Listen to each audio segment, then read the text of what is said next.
خب ما توی این ویدیو میخوایم مفاهیمی که یاد گرفتیم رو، در واقع مفاهیم پریمیوم و دیسکانت رو بررسی کنیم و ببینیم که اصلا روی چارت به چه شکل کاربرد داره.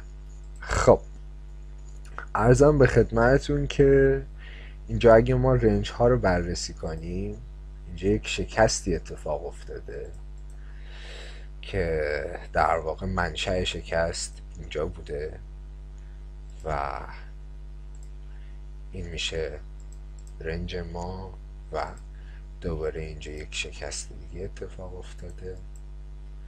اینجا داره قیمت بازی میکنه که آروم حرکت در واقع صعودیشو شروع کنه.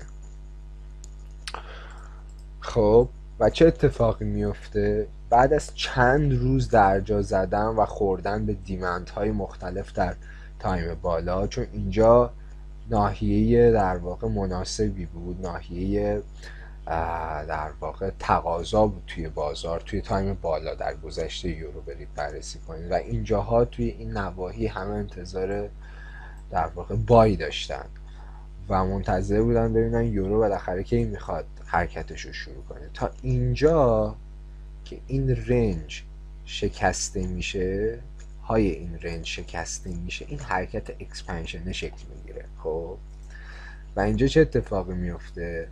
ما یک رنج جدید در واقع داریم و یک رنج جدید تشکیل میشه. خب حالا گفتیم که وقتی حرکت اکسپنشن اتفاق افتاد، بنویسمش اکسپنشن رو،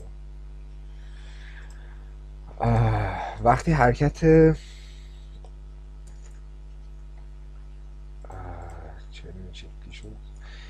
وقتی حرکت اکسپنشن اتفاق افتاد، ما منتظر چی میمونیم؟ منتظر یک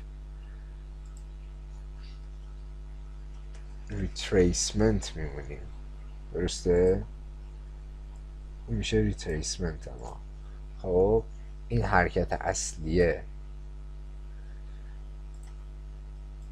میشه اکسپنشن و این اصلاحه میشه ریتریسمنت. خب گفتیم که بعد از حرکت اکسپنشن ما میایم ناحیه گران و ارزان رنجی که تشکیل شده رو مشخص میکنیم. به وسیله چی؟ به وسیله یا فیبو یا یه مربع مستطیلی که 50% مشخص شده. خب میبینید که قیمت شروع کرده به اصلاح کردن، وارد ناحیه ارزان ما شده، وارد ناحیه دیسکانت ما شده. خب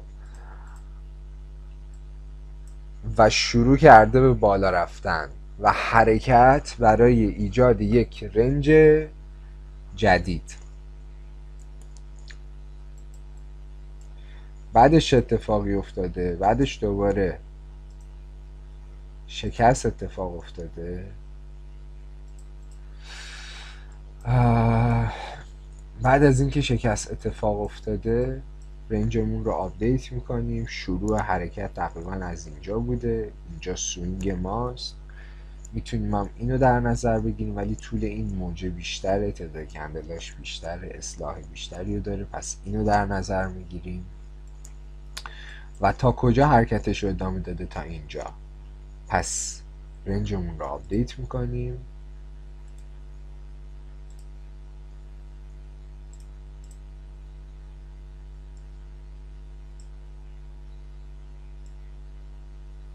خب الان ما اگه بخوایم دوباره به بای فکر کنیم، توی این نواحی به بای فکر نمی کنیم. بر اساس رنج 15 دقیقه دارم صحبت میکنم. یعنی ما اگه معیارمون رنج 15 دقیقه باشه، اینجاها قیمت به صرفه ای نیست واسه بای.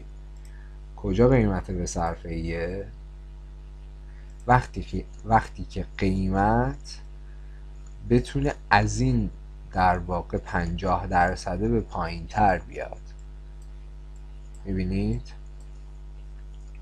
که دوباره در واقع یک ناحیه دیسکانتی وجود داره که ما منتظریم قیمت برگرده به زیر 50%، به ناحیه دیسکانت ما بخوره،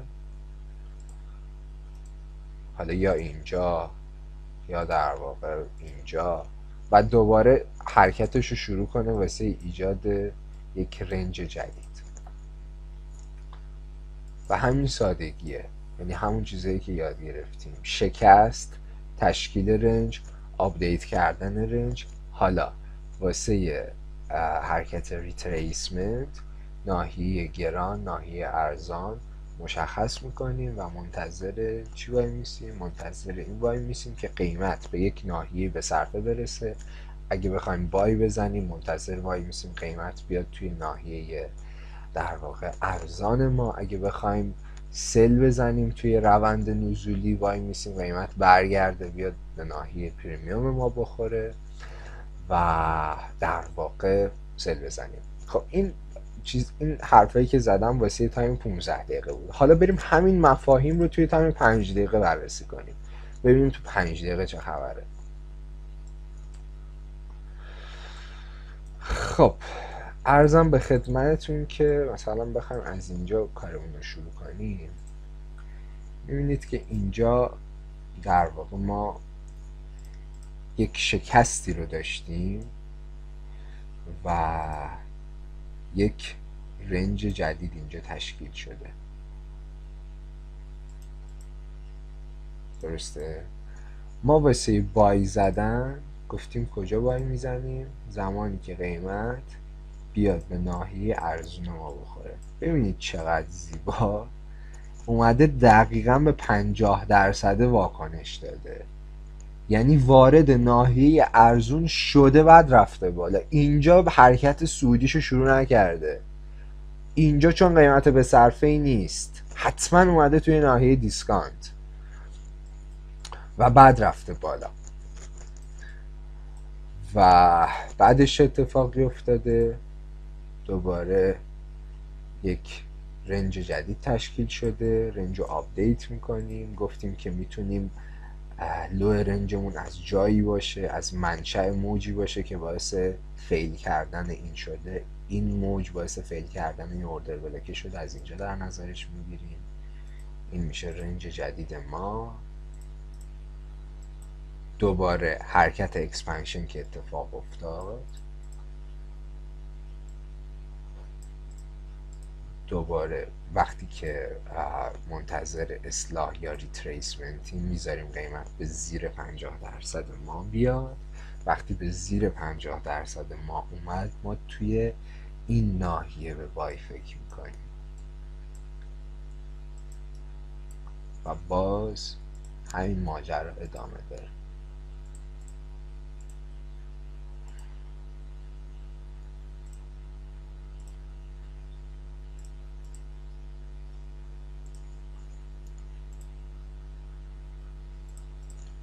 خب الان ما بخوایم بر اساس رنج 5 دقیقه اینجا بای بزنیم، به نظرتون اینجا بایش به صرفه است یا نه؟ به نظر من این شکلی نیست. چرا؟ چون شاید الان ما توی در واقع رنج 5 دقیقه جای خوبی باشه قیمت، یعنی یه اکسپنشن داده، یه رنج ساخته، اصلاح کرده، اومده خورده در واقع توی ناحیه دیسکانت ما. ولی اگه تایمای بالاتر نگاه کنید، تایم 15 دقیقه رو نگاه کنید، میبینید که قیمت کلی گرون شده، یعنی کلی حرکت کرده بدون اصلاح. خب یعنی همیشه حواسمون باید باشه، گفتم تایم فریم ها در کنار هم دیگه استفاده میشن، دقیقا همینه. خب چون ما اینجا یک رنجی رو داریم توی 15 دقیقه، خب این رنج 15 دقیقه ماست، در واقع این رنج 15 دقیقه ماست و هنوز این رنج 15 دقیقه میتیگیت نشده، یعنی اینجاها دیگه باید دست و دلمون بلرزه واسه بای زدن. خب و اینجا کم کم منتظر یه اصلاح درست و حسابی وای میسیم که قیمت بیاد اصلاح بکنه، قشنگ بیاد به زیر 50%. میبینیم اینجا هم یه اوردر بلاک خوشگل داریم توی ناحیه دیسکانت. خب ببین چقدر زیبا. منتظر وای میسیم قیمت بیاد به ناحیه در واقع دیسکانت ما بخوره و قیمت به صرفه‌ای که شد بعد به بای فکر میکنیم. این قضیه توی تمام تایم فریم ها کاربرد داره، یعنی فقط مربوط به تایم فریم 15 دقیقه 5 دقیقه 1 دقیقه نیست. یعنی شما بریم مثلا پوند رو توی تایم هفتگی ما الان بخوایم بررسی بکنیم، میبینیم که اینجا یک رنج جدید تشکیل شده. اینجا شکست اتفاق افتاده، اینجا حرکت کرده نتونسته بشکونه، اصلاح کرده، دوباره از اینجا شکونده. پس بخوایم رنج رو آپدیت کنیم اینو میکشیم. خب این رنج سعودی ماست، رنج سعودی هفتگی ماست توی پوند. خب حالا اگه ما بخوایم توی ناحیه در واقع دیسکانت بای بزنیم میشه اینجا، یعنی اینجاها به صرفه نبود واسه بای، باید صبر میکردیم قیمت اصلاح کنه بیاد زیر 50% و بعد توی این نواحی به در واقع بای فکر میکردیم توی ناحیه دیسکانت رنج هفتگی.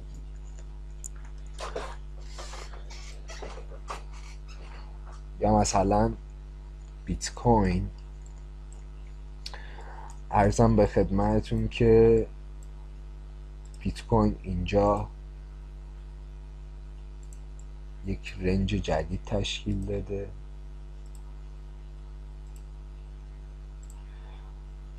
بعدش دوباره اینجا یه شکست دیگه داشتیم، اینجا هم یک رنج جدید تشکیل شده. خب ما میدونیم که بعد از اینکه این رنج تشکیل شد، میبینید این شکست اتفاق افتاد و این رنج، این حرکت اکسپنشن قدرتمند شکل گرفت. ببین چقدر اصلاح قیمت کم بوده، یعنی اصلا نتونسته بیاد به زیر 50% خودش برسه، نتونسته بیاد وارد ناحیه دیسکانت ما بشه واسه اصلاح کردن و رفت یک رنج جدید تشکیل داد. پس اینجا ما دیدگاهمون چیه بعد از تشکیل شدن این رنج جدیده؟ ما میتونیم بیایم اینجا هم دوباره مثلا ناحیه گران ارزان اینو مشخص کنیم، بگیم که خب ما اینجا مثلا در واقع بای بزنیم، ولی ما میدونیم رنج قبلی هنوز میتیگیت نشده و کلی نقدینگی اینجا وجود داره توی ناحیه دیسکانت ما. پس منطقیه که صبر بکنیم رنج قبلی میتیگیت بشه، در واقع نقدینگی های مصرف نشده رنج قبلی میتیگیت بشه و بعد مجددا به بای فکر کنیم.